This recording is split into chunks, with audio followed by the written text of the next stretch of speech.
In this video, we strive to remain spoiler-free, discussing only story and plot elements from the books relevant to what has occurred already on the show. When necessary, a spoiler warning with a countdown will be given. Hi everyone, I'm Rebecca. I'm Max. I'm Jen. And I'm the Geeky Hippie. Welcome back to What the Adaptation.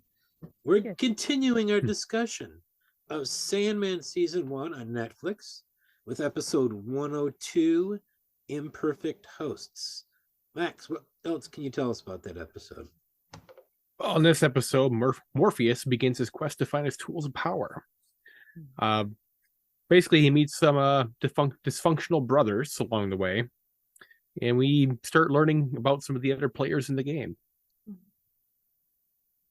Who wrote and directed? The director was Jamie Childs, written by Neil Gaiman, David Goyer, and Alan Heinberg. Okay. What did everybody think of this one? I liked it. I don't think, I feel like not a lot happens in this episode, but I did like it. Not a lot happened in that issue of the comic either. That is true. They actually added some stuff, right? So some of the stuff that happened in there didn't happen in that issue. So yeah. But even the audio added stuff to this issue, to this chapter. I noticed when I was reading and listening at the same time, I'm like, there's more. There's an add-on. Yeah. So that's super interesting to I mean, I agree. You did have to. It's just interesting to see that, right? You know, a lot of times you're thinking about, we got to adapt, we got to cut.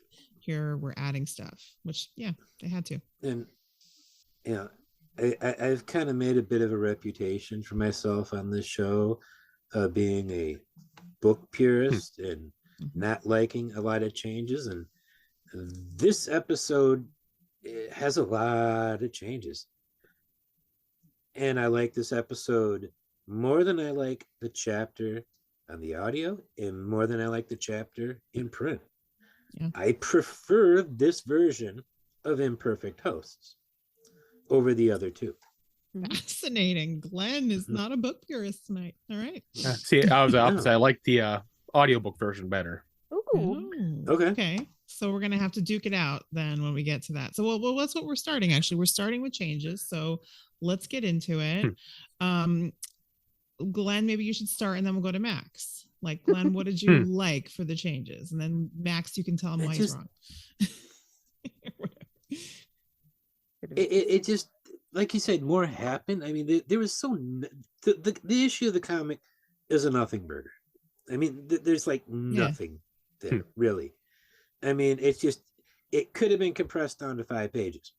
You know, and I'm sure when you take the script with the story, even describing what happens, it probably was no more than 2 pages. That Gaiman handed to the artist and all that team. It couldn't have been that long. So what were some specific things they added or changed that you liked? I like the expansion of, well, first of all, the inclusion of all the Ethel stuff, that the way that they handled her. One, that she's not like a decrepit 90-year-old lady. Because she sure sounds like it in the audiobook, but the expansion of her story, I like how she's like, this broker of stolen high-class, artifacts. I like the confrontation that the Corinthian has with her. And oh my God, that's some amazing special effects there at the end. When she just shreds him to pieces, it was just like, wow, that was some amazing VFX. I like the expansion of Cain and Abel, and the switching around. I like the fact that the egg comes from Morpheus on the show instead of apparently being from Cain in the comic. Because that's a significant, I mean, it's not significant, it's a glaring change, but it doesn't really, but I like the idea that Morpheus is paying back, And so, plus that egg comes into play later on themes, and I'll talk about that when we get to it. So that egg had to be there. And oh my God, the baby gargoyle is just too cute. Very cute. It looks just like in the book, and the cutest thing in the world was seeing it flying over to the, and it just like flying upright, and it's just bobbing and weaving around. It was just, it's pretty cute. I just wanted to take it, nugget. It was adorable. And it's straight out of it's a straight up image straight out of the book too. Yeah, that's what I loved. So Max, what are you thinking? Why did you like the audio version better than the episode? Basically, it comes down to these little tiny detail Easter eggs you may or may not have caught, but like, look on our background images. What logos do we see? We see Sandman and Netflix. Yeah. There it is, right there. It should have a little thing saying DC right here. Okay. Yeah. Because we see him in Arkham Asylum. Yes. Yeah. There's references, I believe, in the audiobook and comic with like a Scarecrow being in there next to him. And they had to remove that because obviously they didn't have the licenses for DC. Yeah. Which is kind of dumb on DC's part. It's not that they didn't have the license, because DC's hands are in the making of this series. If you go look at the production side of it, DC is one of the DC's in the credits as being a in conjunction with or something like that. That's because Sandman is DC, but they probably only purchased the right to parts of Sandman, not to other characters. It not so much in licensing, but storyline, it's going to complicate matters, because DC doesn't want, Warner Brothers doesn't want that many different DC universes out there, especially one that they don't fully control. And regardless, it's like, that's one of those tiny details throughout this episode that we missed, is that connection to DC, like an Easter egg there. Yeah. That's part of why John Constantine is switched to Joanna Constantine. Is that why though, or did they just want to do different casting? Well, yes, I think to both. Yeah, it was the both. Yeah, definitely. And I liked the casting. But like it did have ramifications. I mean, changing it from Arkham, which was just not a nice place to be, to what looked like a decent facility. Yeah. But he noticed he was stark-raving mad, slobbering at the bars of his window, in the comic. Here, even though, spoiler alert, we know, if you've seen the rest of the season, we know he's batshit crazy. Oh yeah. Sorry, Bats. I don't mean to insult you. But I mean, well, see, but I like that. I like that he's not in this episode because so this was my, like, I watched this before I had done the audio or anything. So I didn't go into it with like, oh, okay, this guy's a lunatic. He's like, evil guy. So you're seeing him at first and where he seems more like mild mannered and, a victim, maybe, like, it allows you to kind of like gradually realize what's going on. And I don't know. I think that's interesting. I'll have to take Max's side a little bit on this one, because in this case with him, the fact that we don't get him identified as Dr. Destiny, who I'm not that familiar with, I've heard of. I've never heard of him. Putting him in as a DC villain, would make him a bit more sinister seeming. But David Thewlis does that enough with his acting throughout his time in this role. I don't think that's needed that much. Putting it on that he's a villain, super villain. I definitely liked not knowing that he is a super villain from the beginning. Like, I don't know how evil this guy is until I see how evil he is later. All I can say is, like, in the book, in the comic, they mentioned that it took a team of heroes to take him down, put him in Arkham. Here, it looks like he was committed by his mother. Yeah. And she said in the comic that he ran off with her gem, which is why she's now older in the book versus here, which I think she might still have it. I can't remember. No, she says she he has had the amulet of protection. That's why. Yeah. Yeah, that protected her from aging. Yeah. Because she looks really good for her age. Yeah. She does. And isn't that the same gem he gets later? I can't recall. Yes. Brain fog, but yes. You know, aside from that, we have some other minor changes. Like in the comic, he didn't go to his castle first. He went to the twins or the brothers first. Mm-hmm. Yeah. He was rescued by Gregory. Mm-hmm. In here, he just kind of walked through the door. Yeah. They reversed it. Like it's literally like reverse of the episodes. Like it was interesting. He does the 3 in his dream castle area. That was the other reversal. Yeah. The first one was where the egg come from. And I think there's a third reversal from the comic. And the other thing was like in the comic, and like I went through that a couple times, went through the audiobook. It sounded like he didn't kill Gregory in the book at all. He took the, what do you call them, the letters he had and absorbed those. Commission. And then all of a sudden, I was going to bring that up. Then a new gargoyle shows up, and it's like, but then I watched the show, I'm like, I can tell you exactly why they did it this way. Taking out Gregory gave an emotional impact for the viewers. Yeah. That is the reason. And I do like that change. Yeah. It's my favorite, probably my favorite change. Not, you mentioned it because I really remember noting it down that I liked it, why it was, it was obvious why, but I think it works better. But I didn't like so much like almost like the fetch quest he got by going to his castle first and talking to, I can't remember what her name is. Lucian. Of then like, oh, now I have to find my tools. Mm-hmm. I didn't quite like that as much. It didn't seem to fit as natural to me as the original way he did it. I agree with that. What else do you think, Jen, about the changes? Just to be specific, are we talking about changes we like from either way? We're mixing it up here, so you can go either way with it. Both. The biggest thing is they really super turned down the horror element in this, didn't they?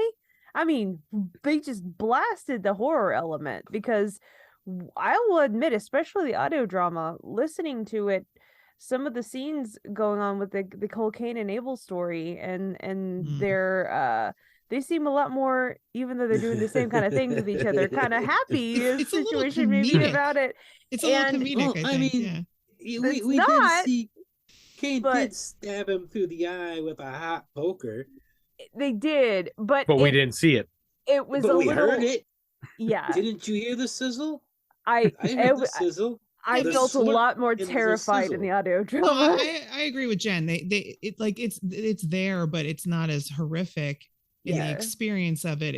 It's more absurd, I think. Yeah. So that actually one of my only complaint with the series as a whole is they did tone it down significantly in all aspects. Every aspect. I don't mind that in general. Yeah. But I can see the point here because this episode was particularly like kind of light on it to begin with, and then they have turned it down. Whereas the other times I'm kind of okay that they turned it down, but anyway. Like in a couple episodes. Yeah. Oh, 24/7.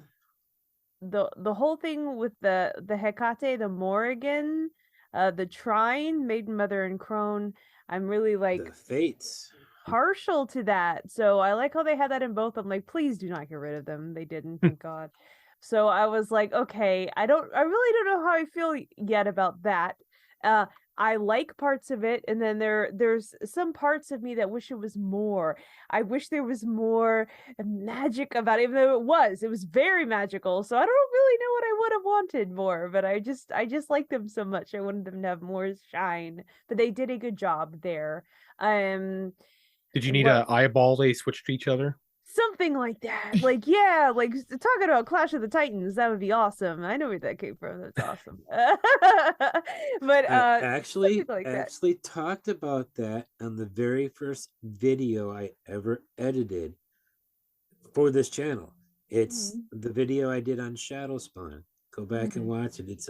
It's on our Wheel of Time playlist, and it's scripted videos playlist. I think I've got a scripted videos playlist.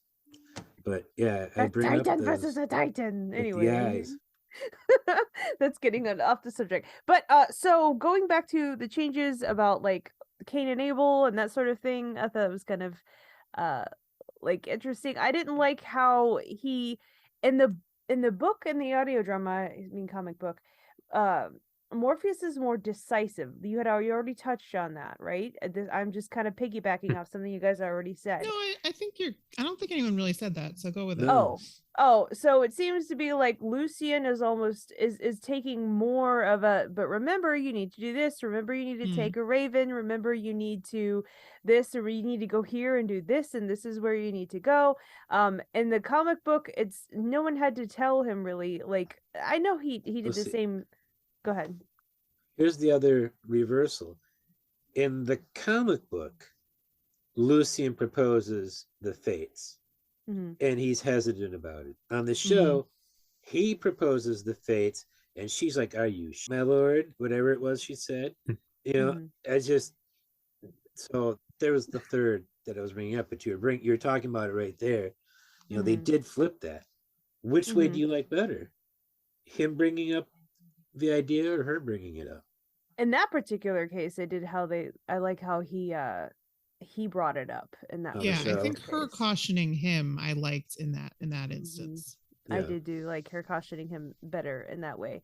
I think I'm just gonna end there. I have more to say. But I'm sorry I interrupted you. Just my head was gonna go. I'm glad you're excited. I will remember and talk about as we go further some things I wanted to say. Don't worry, I promise. That's fine. Feel free to interrupt me too. No, it's okay.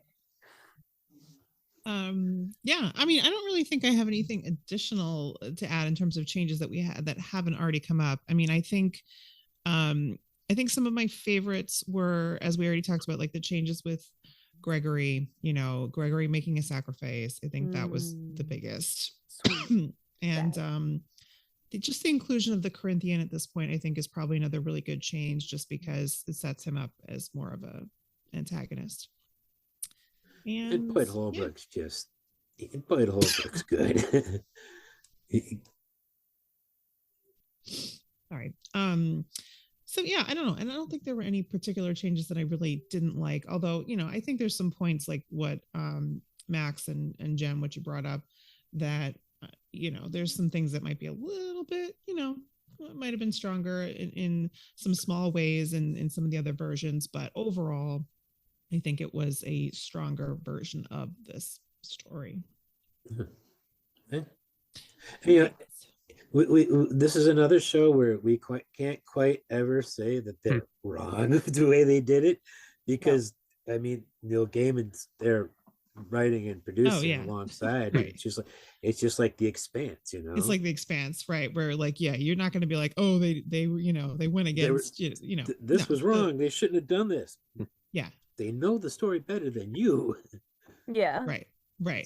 So, and that's why I kind of, it's freeing in a way to like talk about adaptations like that, because I think that this is true, like regardless, the people who are making the adaptations probably know better than most people, right? Even if it's not the original creators of the work, but when they are both, then you really can't get into that kind of nonsense. So that's part of this show for me has been, I guess, freeing in a way, because we're looking at three versions of the same story.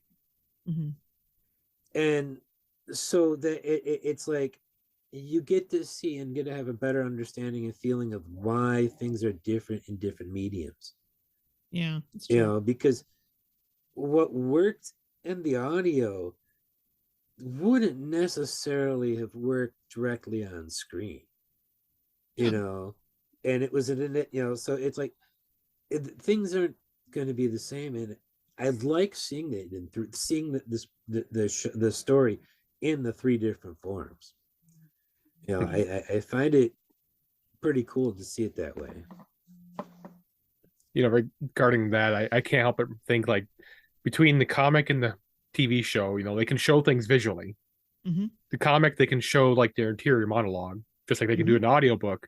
But the audiobook, you get those sounds that you just don't get in the comic. Yeah. Because I mean, when you hear a comic book and they have like old things say squishes, it doesn't quite sound as much as the audiobook squishes. In an audio sound effect, it takes more of your attention than a sound effect in TV or film, because you've got all the other stimuli that your brain's processing at the same time. So that sound effect of that squish isn't as primal in your attention as it would be when you're listening to that squish in an audio format. So so it is. It's very interesting to kind of experience the same story in different formats. That's what we're doing.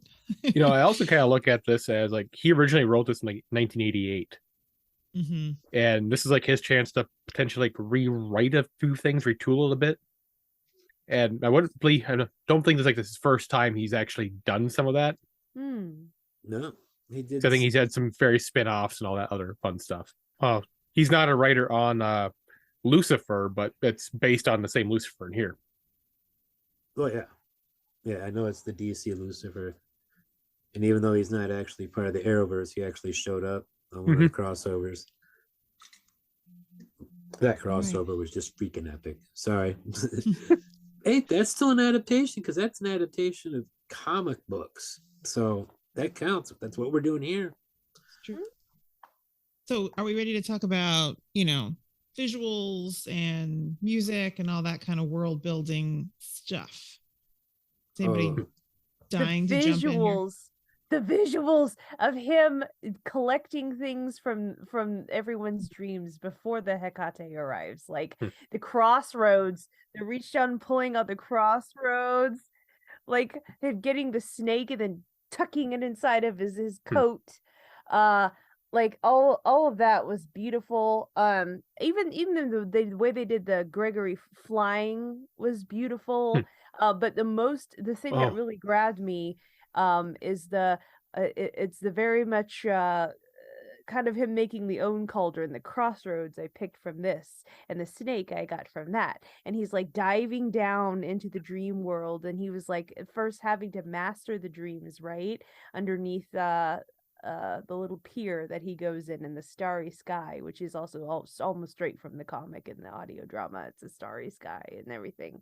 But that's when he goes to hell, but that's later. But like it was just so, I was like, okay, here's where they've spent some money, because this is where you get some really big budget VFX and stuff like that. So I was quite pleasantly surprised on the journey that my imagination and everything took on that, especially that like sequence. And it wasn't very long. It was like, what, a minute?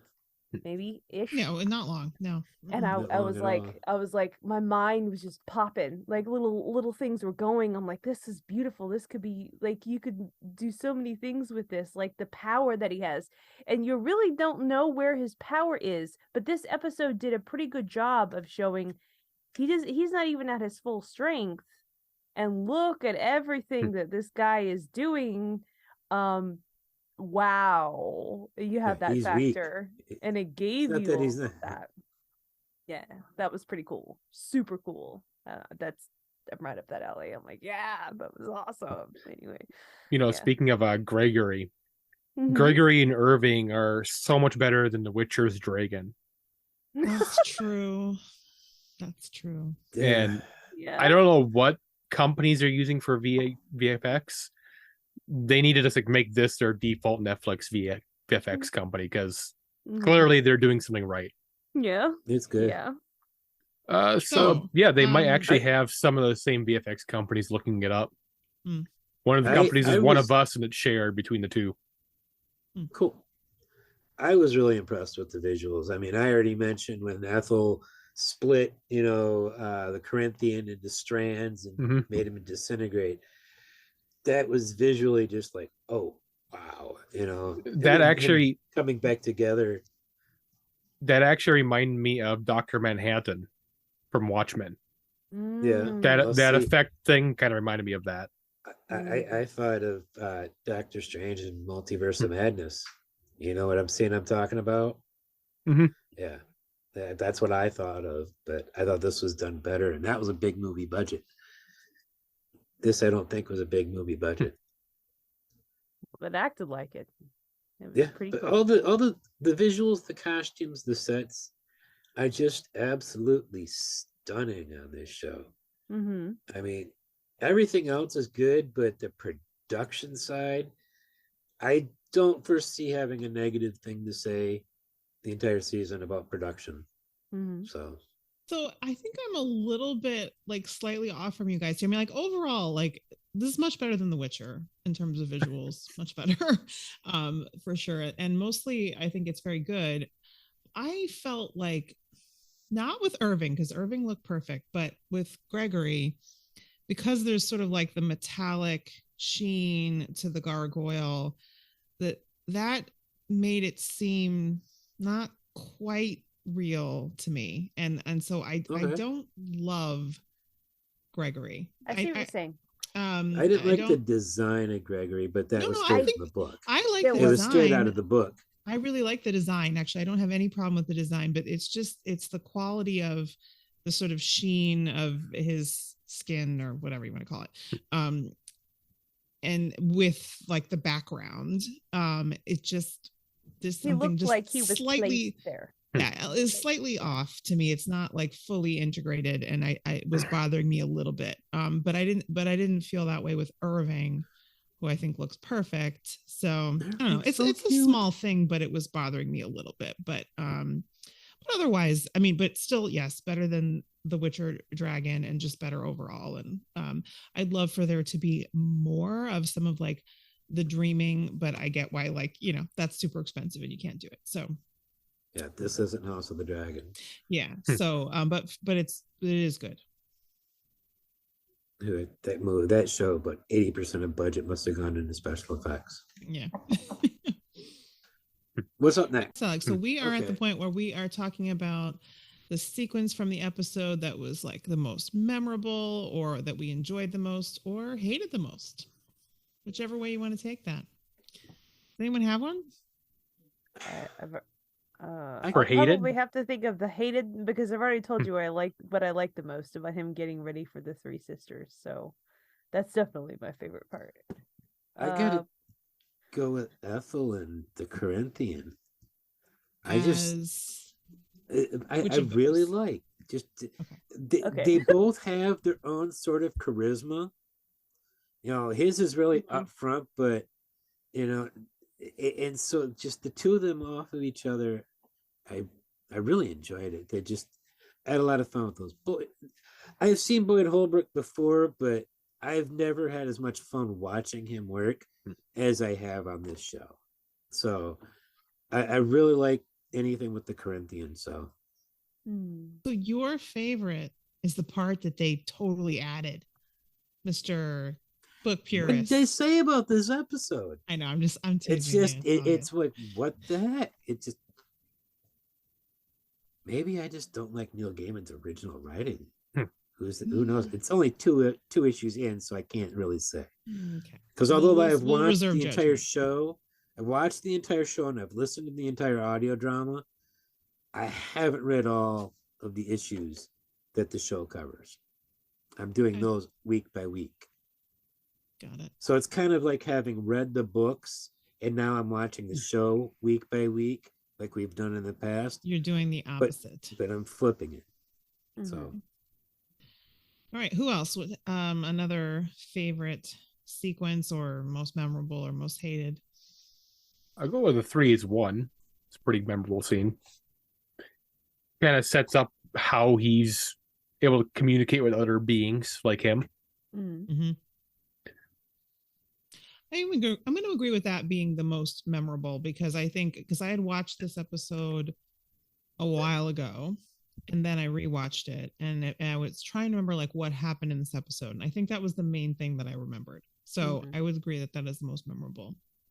I'd say the one I didn't like has to be just when she enters like the crazy house. I'm trying to think of the term they use.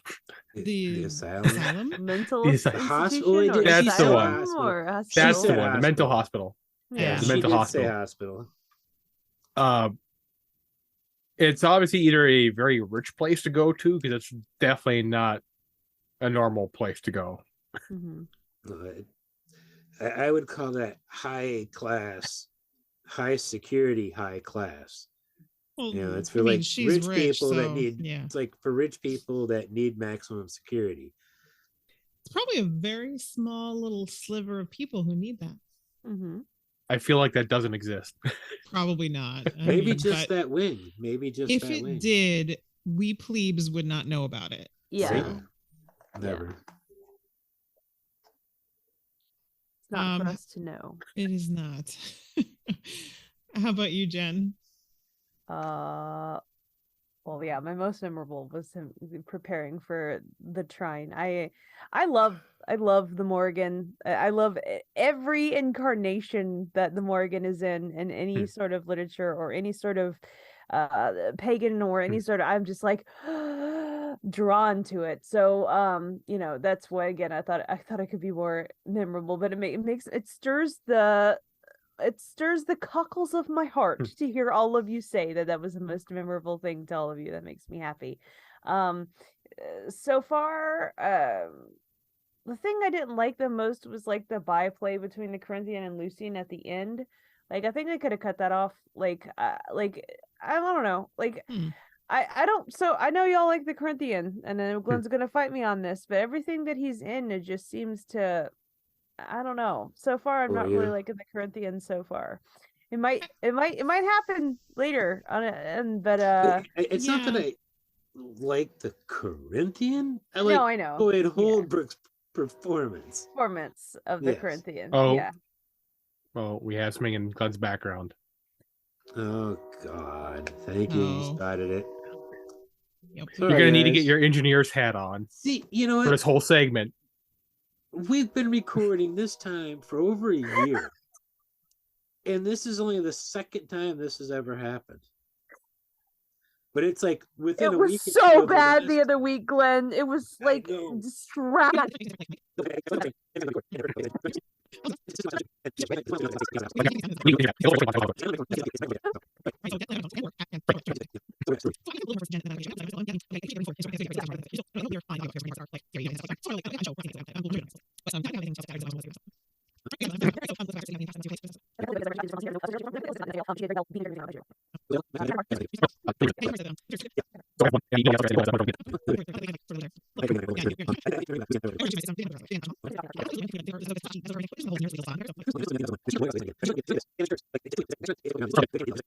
Okay, it's funny because you keep thinking it's done and then it's not done. We need to get you an engineer's hat and a little filter has a little train on the bottom, just kind of goes by while it's going.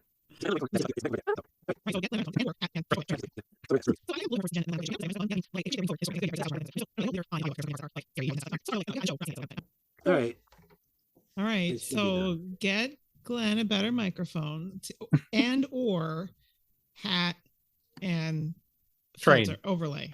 Train overlay. I could just yeah. So where are we at next? Where were we?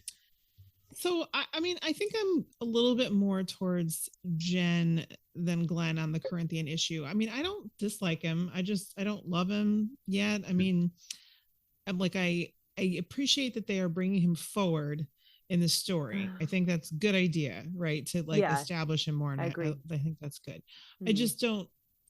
I don't know yet. Like, I know later on in the audiobook, there are some Corinthian parts that are like scary, like intense stuff. Like, so far though, like, I don't know, we haven't in the show, we're not seeing that yet. So like, I don't know. I'm reserving judgment on him, I guess. We'll see. But I don't think I have anything else to add. Like, I already kind of said what my most memorable was. I agree with Max. So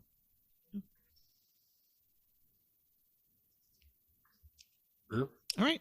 I guess I can move us on now since that's my job. Yeah. All right. So let's talk about actors. If we have any in the cast that we want to highlight for this episode.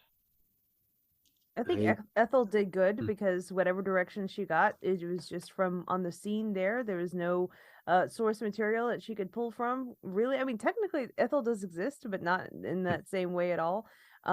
She did very well being a new character, doing a new thing on her own. I think she did very well. So I'd have one, and that'd be Nina Wadia, Saud Faris, and Dina Gohil as the mother of the crone and the maiden. Oh, okay. Yeah, they were good. They were good. I like that they kind of like sort of resemble each other a little. I already made mine apparent. Boyd Holbrook is the Corinthian. We already know.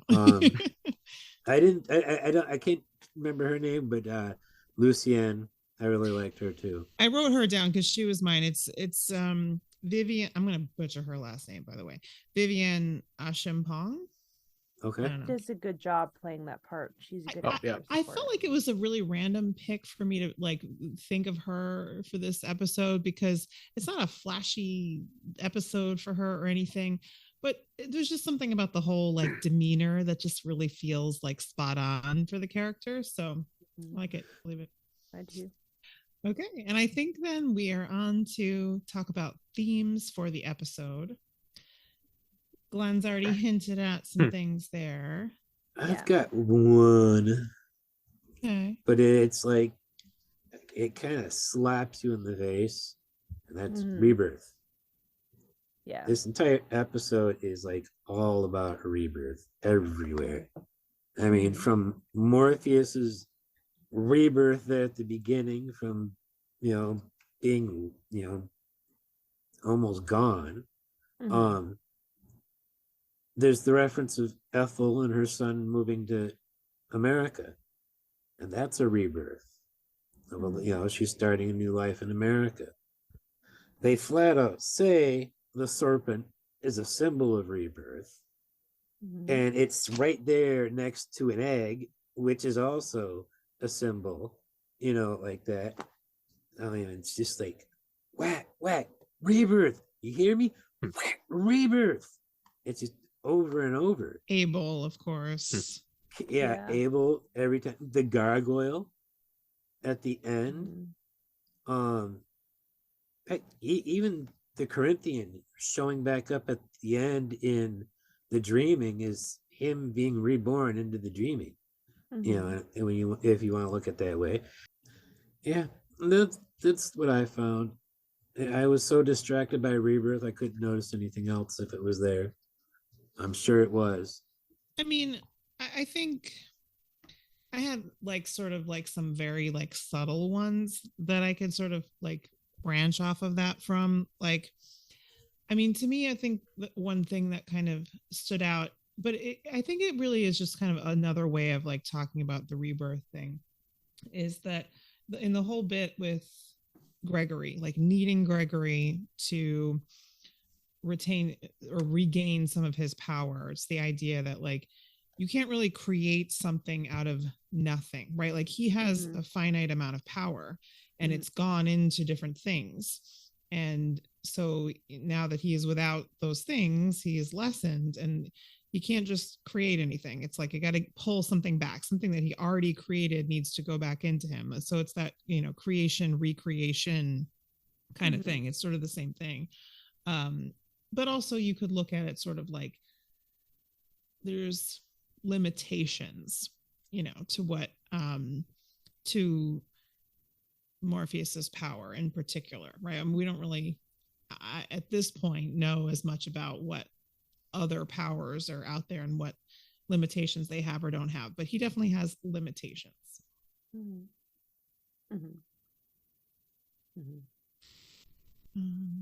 Yeah, I mean that was mainly it. I could think those things kind of branch off of the rebirth cycle. Right? Nothing is created out of nothing. It comes from something else, right? It's a creation and recreation. Yeah. So, anyway, that's about it. There is no creating or destroying matter or energy. Yeah. Only converting them from one form to another. Right. Which is the kind of limitation. Einstein's like thing of, there's a I forget the actual Law of conservation. Yes, thank you. Yeah. Max. That's not Einstein. Mass and energy. It's not. It's not Einstein. I don't remember who it is, but it's pre-Einstein. Well, in the show, it's like I think he said he can create nightmares, but he's fueled by dreams. Yes, but the dreams come from the minds of people, which are fueled by food. So, I guess that's why he can't. Going piggybacking on what all of you are saying, that's why he needed to. Speaking of my favorite scene, where he needed to pull from the dreams of others to bring that, like they had to give him. He can't just create the crossroads. He just can't create the serpent. Like they have to get from something. Anybody else mildly disappointed we didn't get him stopping at that party and eating off the buffet? The food, yeah. That one guy's like, yeah. Well, I don't know if they wanted to pay for. When did the naked guy start eating at the buffet? No, good. What? With John Wayne and Marilyn Monroe and Elvis and everybody there. Like, they maybe didn't want to pay for impersonators or something, but yeah. Right, maybe that's it. Yeah. I don't know. I could have skipped that. Yeah. I just thought that was a funny scene in the audiobook, and then I read it in the comic, and then I didn't see it on the show, and I'm like, yeah, that's where I thought they were going with him. He's like, oh, okay. He did kind of just materialize clothes after a sense. He does in the book too. I guess he can do that much. I mean, it's not like he has no power within himself. It's just limited. Only themes I could really think of that haven't mentioned. If something with mental health is involved as a theme, that's kind of running through here. But tangent related to that is maybe the 7 deadly sins. Because we have Corinthian, who might be gluttony. We have Ethel, who could be greed. Maybe. Morpheus is pride.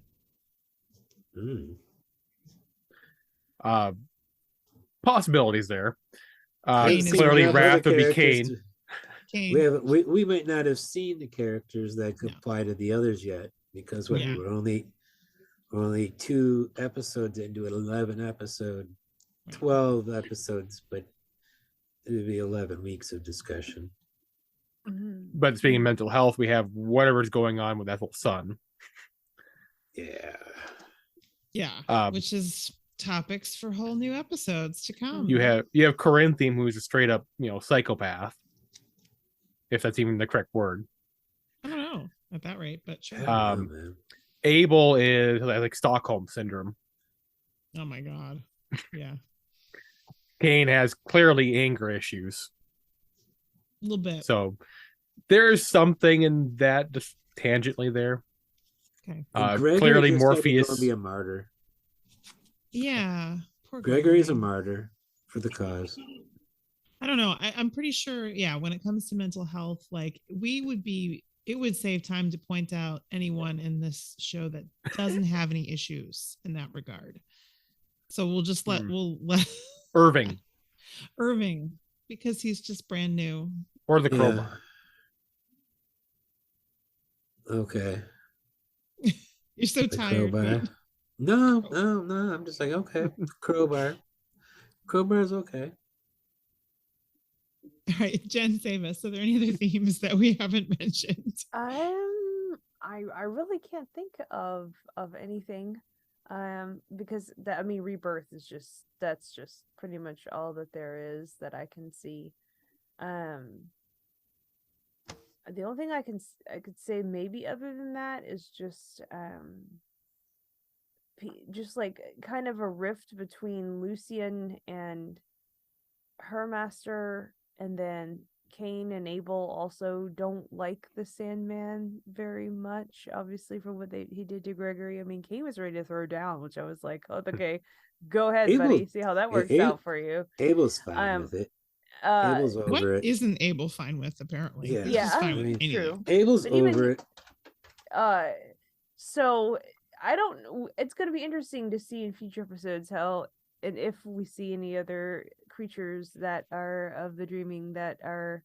I mean, when he first went into the waters, they didn't want to comply to him, did they? He had to fight to make the dreaming the way he wants. It seems like he's constantly trying to develop the world around him. Everybody else is gone. They just disappeared without his superiority around. So it seems like it's a pretty strict.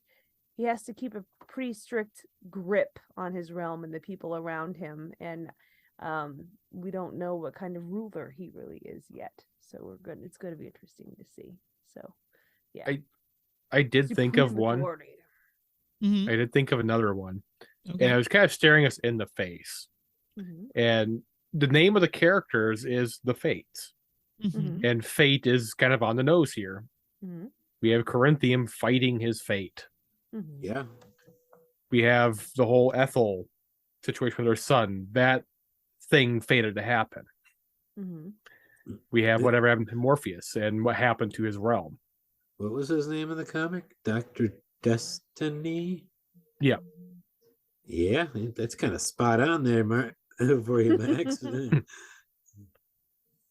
kind of staring us right in the face. Like, Mm-hmm. just the one thing. See, I don't see them. I see all the other characters. Mm-hmm. Just messing with you. And in many ways, I kind of see the Corinthian as a parallel to Morpheus in some ways. Like, they're very similar, even though one's clearly a psychopath. Do you realize all four of us are basically blocking Morpheus? Well, Max is the only one really Jen, showing Jen much needs of to him. adjust a little bit. Yeah, he's giving Glenn the eye. He's over my shoulder. Yeah, he is looking It's down kind of at shoulder me. inception, because he's like, he has his raven on his shoulder and then he's over my shoulder. And he's there's on your shoulder. There's so many things stacked over my shoulder. It's like a shoulder inception. I got Matthew on the side of my head. The most, because it's just the very dramatic, like raven so silhouette dramatic. And like all I could see is Brienne of Toth. Go ahead. I'm sorry. Wrong. Yeah, that's true. I'm mainly just staring at Gwendolyn Christie, but of course. That wasn't the Hall of the Dragon where it came through. No. The wedding party's not all up there. Like, looks like it could be. I'm sorry. No. We're just I totally derailed us, didn't I? That's okay. I think we're probably done. Yeah. So yeah, I think we are. I think we can wrap it up. Thank you guys for joining on this fun trip through the dreaming. And thank you guys at home for watching. Please come back next week as we talk about, what's the episode, Max? Do you know it? Dream a little dream of me. Dream a little dream of me. Thank you, Max. Thank you guys for watching, and come back next week. And don't forget to be awesome.